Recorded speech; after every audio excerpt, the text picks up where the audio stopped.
इराणवर America आणि इस्रायलने हल्ला केला म्हणून सोनिया गांधींना दुःख होणं स्वाभाविकच आहे.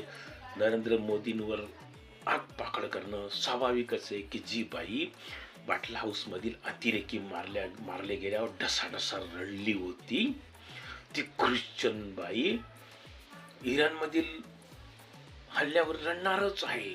कारण मरणारे आणि युद्धाला जळजळा सुचणारे मुसलमान देश आहे.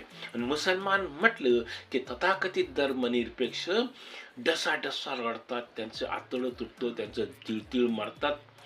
तसंच सोनिया गांधींचं आहे. आणि पण सुदानमध्ये प्रचंड 40 लाख मारले गेले, सिरियामध्ये प्रचंड मुसलमान मारले गेले.